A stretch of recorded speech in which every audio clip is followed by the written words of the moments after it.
Hello, everybody. Welcome back again to the Redmen TV. That was a thing that needed to happen, so I was told.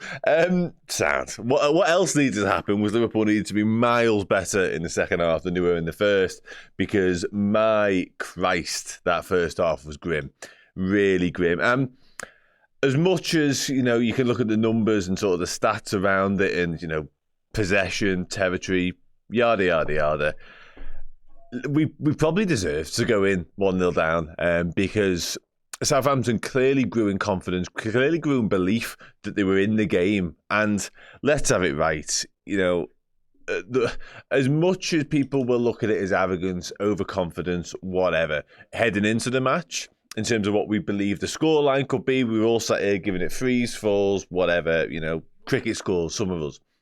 But we're top of the league, they're bottom of the league. We're on track to win the league. They're pretty much already down and out. They're currently on course for the lowest points total ever, unless they pull their fingers out their arses in the next few weeks. So we're not, we're not arrogant. We're not wrong for believing that Liverpool on their day should turn up and should go through the gears and should wipe away Southampton and just brush them to one side. However, that first half was so lethargic, it was so casual that it didn't happen, and it was the opposite, and Southampton capitalised. What summed up the half really was the concession of the goal, because Van Dijk doesn't deal with it. He looks, sees Alisson isn't coming, and then still doesn't deal with it. Then Alisson kind of comes and then doesn't come, doesn't use his hands inexplicably. I have no idea. For a back line that's been so diligent, and for the praises that we've give Alisson midweek, it was an absolute brain fart of a moment. Shocking. Shocking first half. However, much better. Changes at the break, a whole host of them. I imagine Arne Slot ran the right after half-time as well, because he looked as frustrated as you and I up in the stands, of course, for his second and final game with his touchline ban. But yeah, the changes definitely added that injection of energy that I think we needed. But to a man, it was just much improved. There was more urgency. The tempo was quicker. It was more accurate at times as well. And Darwin Nunez was at the heart of it, having sort of faced the wrath and a lot of our ire in the first half for nearly getting sent off like a minute after they scored, and then just being a bit Darwin-y. A lot of people would have dragged him off happily and seen him go home at half-time. And then he scores the goal. Great work from Diaz, to be fair, for the goal. He scores the goal and then wins the penalty as well. Mad. Luke gets us started. Alexis was the difference for me then. A lot of people said that, and I tend to agree. He took up some really good areas, keeps us ticking, adds that enthusiasm, adds that energy that we need, and just dictates the play. He's a bit of a metronome in midfield, isn't he? And he can really run a game in terms of the tempo and what sort of speed the game is played at. So yeah, absolutely brilliant. I must admit the sixth sub thing, that caught me off guard in a big way. I won't lie to you. But yeah, turns out that because they used their concussion sub, which I'll be honest, I completely forgot about at the time. Jan Bednarek came off in the first 20 minutes, I want to say. Concussion, which then allows us an extra substitute. That's kind of how that rule works. But when Quansah was coming on for Trent, I was baffled because we'd used our 5 subs by then. It was Robertson, McAllister, Elliott at half-time, Jota, then Endo. And then all of a sudden, Quansah's ready to come on. I'm going, is someone going to realise? Is someone going to twig that we've already done 5? But no, it was fine. There's going to be no repercussions. All well. All is good. Don't worry. And all's better because I didn't even mention the fact that Liverpool have moved even further clear. Rarefied air now at the top of the Premier League. 16 points clear. 16 points. Remarkable. Raging Monkey 420 says Arne's half-time substitutions were very effective. Absolutely, they were. And we've given a lot of praise to Arne Slot's half-time tweaks and tactics and little subtle implementations of systems and all that sort of stuff. And just like say, little, small alterations that he's managed to make.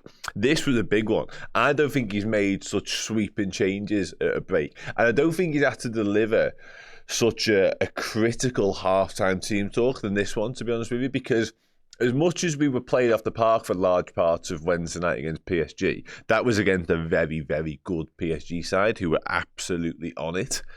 We were poor against Forest much earlier on the season, and we've had poor halves A couple of second halves have been poor, but we've had poor first halves.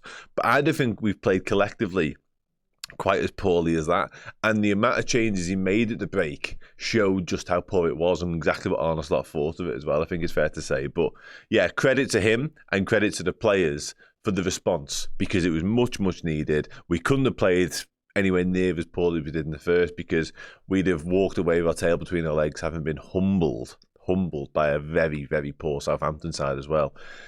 Let's have it right. But as it was, subs did the trick, Slot did the trick, Darwin Nunez was the key, and Mo Salah pulls further clear at the top of the goal scoring chart with 2 exceptional penalties. Like, the first one, Ramsdale goes the right way, but still can't save it. Second one sends in the wrong way, and it's well struck. Well struck. Not quite in the corner, but pretty impressive. All the same. Let's dive back into the chat. Liverpool in Everton cleanses. We played shit, but couldn't care less. 3 points in the bag. Yeah, that's what it all boils down to. We've done that a lot recently, let's be honest. We've played well in games and got what we deserve. We played not so well in games and still managed to find a way to win, and that's what champions do. I've said this dozens of times. I spent my entire childhood watching occasionally pretty shit Manchester United teams win Premier Leagues. It's just, that's the way football goes sometimes. You have this inbuilt mentality and this inbuilt strength that even on your bad days, you take away the 3 points. And that's what can be defining for champions. And we've done that better than anybody else this season. And today was another example of it. Although it was chalk and cheese in terms of first to second half, like I've mentioned about 15 times already.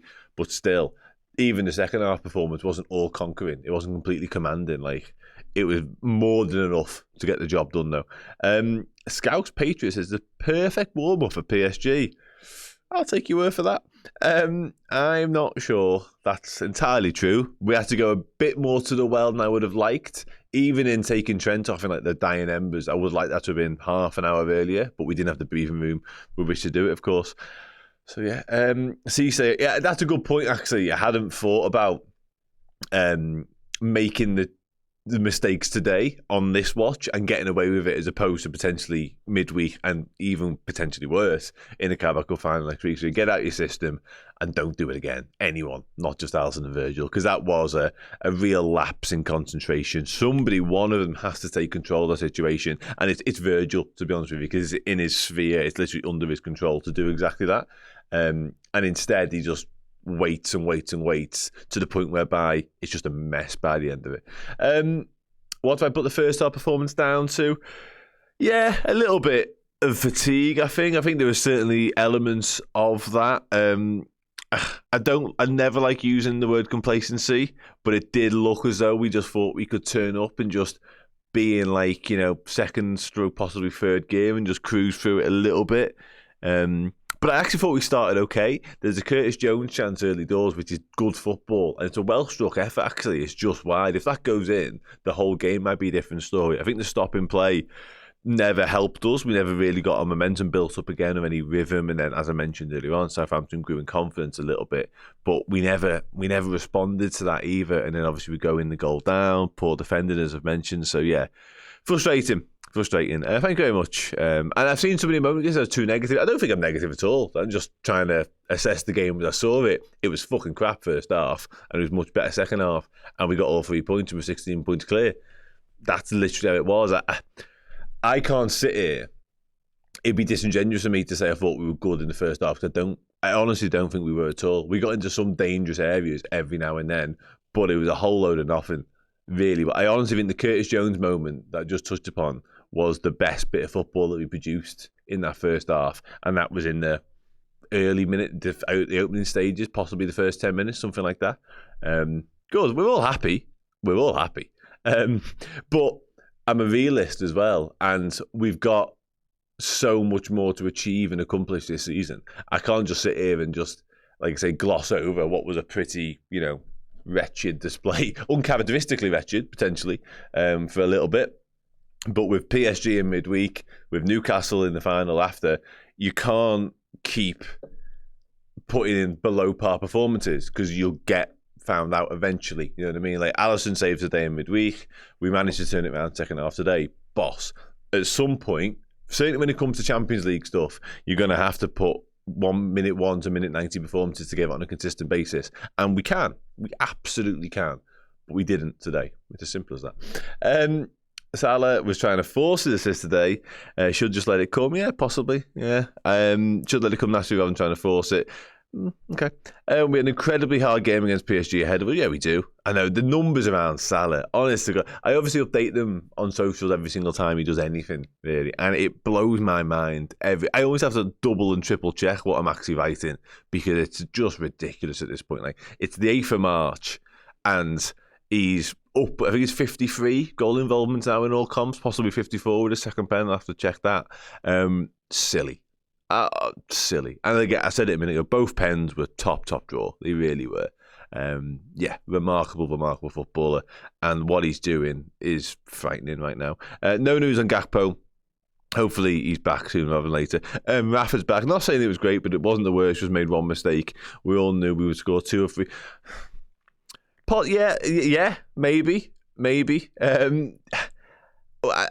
might have all known that, and experience this season tells us we would improve in the second half. But you've still got to go out there and do it, and nobody can be content. Nobody can be pleased with the first half that we witnessed today, because whilst you may be spot on, and it was never in doubt, to use that tongue-in-cheek phrase from the top of the show, whilst that may well be the case, I think 99% of fans went into this game. We spoke about it pre-match, and a lot of the chat pre-match was about getting ourselves into an ideal situation and having the game signed, sealed, delivered, out of sight by around the hour mark, because we do have PSG in midweek, and we've seen the midweek just gone how difficult a proposition that looks like it might be. Then we've got Newcastle in the Carabao Cup final. Now, admittedly, we have a break after that, well, a domestic football break anyway, for international duty, and then a little break there after because of the FA Cup and what have you. But we all would have liked the perfect scenario, which would have been 3-0 up, 60-minute mark,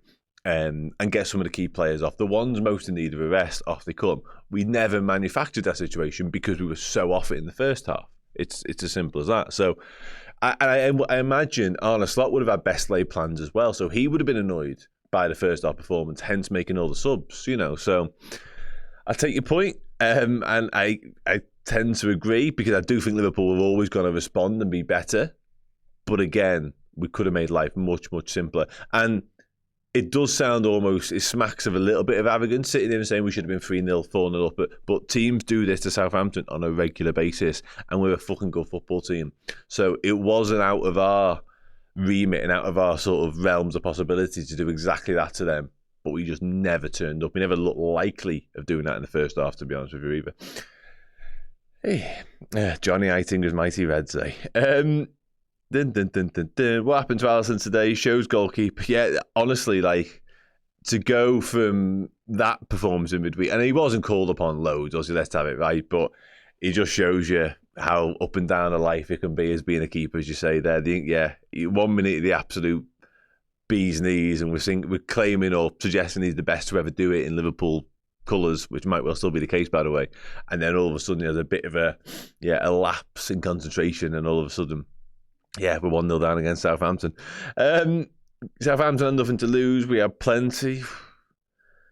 I don't know, man. Maybe. Yeah. So, kind of, but we're miles better than them. Just be better than them. I'm not sure. Sloppy, we're getting out of our system now. That's a good thing. Yeah, possibly. Do we want Gerrard to replace Heitinger? No, I don't know what Gerrard's going to do next in terms of managerial career, to be fair. Might go back up to Rangers at some point, because that is a vacancy that's pending in the summer by the looks of it. Nunez is that one toxic ex that you want to forget but always brings you back. Yeah, that Nunez performance was the full Nunez experience today. The roller coaster ride that is Darwin Nunez, misses a chance, albeit not gilt edge, nearly gets sent off after the goal. Like I say, everyone wants him off at the break. Scores. Brilliant finish, by the way. Honestly, the movement for that goal, and credit to Luis Diaz for getting to the byline and pulled it back into the area. But Darwin's movement and finish is proper striker stuff. It really is. And I've been as critical as anyone of Darwin down the years, because he's frustrated the life out of me. But yeah, and then he's shushing the away end to boot. Mo Salah's dragging him away from certain situations, wins the penalty to put us into the lead, and then finally on a slot. So yeah, it's probably that'll do for your absolute rollercoaster ride of a performance. Darwin Nunez today. Wild footballer. Harry Brown with a super chat. Slot knew what would happen in the second half after hearing Southampton fans. You're just a shit Andy Carroll. Yeah, again, I don't know why fans do it to Darwin. I don't know why they do it, because I don't know if it riles him up or gets him going, but what it does is it always comes back and bite him on the arse. Yeah, exactly this. Great disappointment about Chiesa. Zero contribution the whole season. Yet another game where Chiesa is not seen, not needed, not required. We did speak about him pre-match a little bit, and this just feels like another, potential nail in the coffin of what is Federico Chiesa's Liverpool career. But yeah, it is what it is at this point. We're getting by just sound without him, so I'm not going to spend too long dwelling on what could have been or what might have been when it comes to Federico Chiesa. But yeah, we move. I thought the subs did really well today. The ones we did call upon changed the game ultimately. The three at half time, obviously with Taro Endo, it was over the minute with Taro Endo got his gum shield in on the touchline. That was that. I thought Robertson actually looked back to his usual self, to be fair. Added loads of energy. Obviously, Simicast was booked in the first half, so it made sense to get him out of the firing line. But honestly, I thought all the subs added that impetus that we've already spoke about that we needed. Graz is still hanging on, clinging on to potential Federico Chiesa moments, but we'll see. I'm fast running out of hope that we're going to get one, to be fair, I must admit. Does Elliott deserve a start in midweek? Probably, the word deserve, I'd probably say yeah, he probably does. Will he get one? Almost certainly not, because I don't know which of the midfielders don't deserve that start either. And I don't see a world wherein you don't use Szoboszlai from the off. McAllister showed today just how important he is to the side. Somebody earlier on, actually, I've seemingly picked up or developed a habit of awarding Alexis McAllister man the match, mainly because I love him. But they basically said because he wasn't starting, it was nigh on impossible for him to win man the match today. We might be having a conversation at some point about that, because I'm not entirely sure that might be factual. But yeah, Michaela Perkins says, do you think Chiesa would have played more minutes to Salah not having an insane season? Maybe, but then even look at midweek, Elliott comes on in place of Chiesa for Salah. So I don't know what the answer is right now to the Chiesa conundrum, if it even is a conundrum. The only thing we know for certain, there's two things really. He's not playing, and the likelihood is that he won't be happy with not playing, because you don't go from being, and seemingly he's been fit for a prolonged spell now, you don't go from being star of the Euros for your country, winning it for your country. Juventus signing you for nearly 80 million, whenever it was, being talked about as a £100 million footballer, and then just not playing football anymore when you are still in your prime and fit. Like I say, it just doesn't wash, does it at all? Last couple of chats now, and then I'll get a move on and get over to the player rankings board. Just going to dive into the Twitter before I do that. Just scroll down. There we go. Into the comments. Oh, the Reds, they put us through the ringer sometimes. LFC Seattle says, no Salah equals no wins. No Salah equals no wins. Yeah. A brace from the spot for the Egyptian King and a dominating second half performance from the Red Seas. LFC got all 3 points. It's like I'm reading AI here. Not great, but good enough to win. Over to you, Arsenal. Up there, we're winning the league, Reggie. Over to you, Arsenal, indeed. And Ralph, however, says the team is tired. Let's hope they keep that good momentum going. You often hear that winning teams don't get tired. So, yeah, maybe we need, I don't know, to remind them of that a little bit, because I do think there were one or two that are looking a little bit jaded, certainly in the first half, as mentioned. Dave says, I never doubted we would win, but we made it hard for ourselves in the first half. The changes made at half-time were spot on, and keeping faith with Nunez was a great call from Slot. Yeah, that's a good point, actually. A lot of people would have had Nunez hooked, most definitely. The substitution thing, we've already addressed it. Southampton made a concussion sub. It's fine. Ray Hayland and others. Mark says that was the second half response was required. We'll need a similar second leg turnaround. Well, no, we don't need a turnaround because we're 1-0 up, but we need to play more second half than first half. Yeah, that bit's true. Nick says, if and when we win this league, I hope FSG gives Slot some money. Remember who we signed when we won it last time? I do remember who signed when we won it last time, yeah. And we just really didn't strengthen. I thought this after speaking to you all earlier on, actually. And I think almost regardless of what happens between now and the end of the season, when it comes to domestic, when it comes to Europe, etc., I actually think there's a lot of things happening this summer. I genuinely do. That is my belief. I think there's going to be a lot of moving parts in and out of the football club when it comes to players and personnel. For lots of reasons, certain performances point towards that as well. Certain positions, most definitely. There's upgradable areas in the squad too. I think there's a few. Listen, the contracts are the elephant in this particular conversation, so who knows what happens there. And there's still so much to be decided on that front. But yeah, I've just got this real hunch that there's going to be quite a lot of upheaval at the football club. In a good way, really, because I think Slot, now it'll be 12 months by this time, to assess the squad, to work with the squad, to realise what he does and doesn't want. Yeah, and Richard Hughes, similar. He'll be in situ for 12 months by then as well. It's been a quiet, recent few transfer windows, really. Obviously, last summer was relatively active with the midfielders coming in, but we didn't spend, a king's ransom by any stretch of imagination.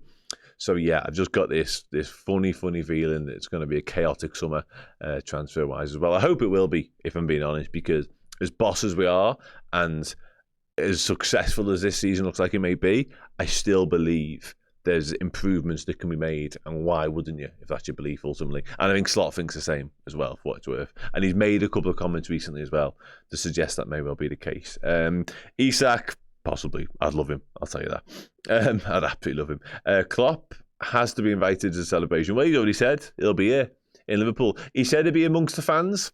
I'm going to be honest with you. If I turn to me right and seen Jurgen Klopp on Queen's Drive, just giving it absolute limbs, I would be staggered. I'd love it, but I would be staggered. Yeah. Anyway, I'll start to wrap up. Less said the better. I'll start to wrap up this particular part of the show, and I will head over to the board where we are going to rank all of Liverpool's players from boss sound to your messing. So do stick around for that. Come with me. And yeah, but I don't think we've been that. I don't know what we should do. I'm going to level with you now, right? If we go over the top, if I've been sat here for the next half an hour, the last half an hour, just elated with and why not ultimately, you know what I mean? But nothing's won yet is kind of the point. But if I was to do that, I'd get criticism for being too excited after what was a pretty lacklustre performance for large parts against us teams at the bottom of the league. And the flip side of that is, I get that. Can't win. Liverpool, the boss, Liverpool top of the league, we're probably going to win the Premier League. We're 16 points clear. But we just speak about what we just watched. It's that simple. And it was fine. It was all right. It was 3 points. It was much better in the second half. What do we to do? Anyway, I will wrap up. Hang on. Don't say that, you're too negative. Let's go and do some play rankings, shall we? I will see you over there in seconds, I think.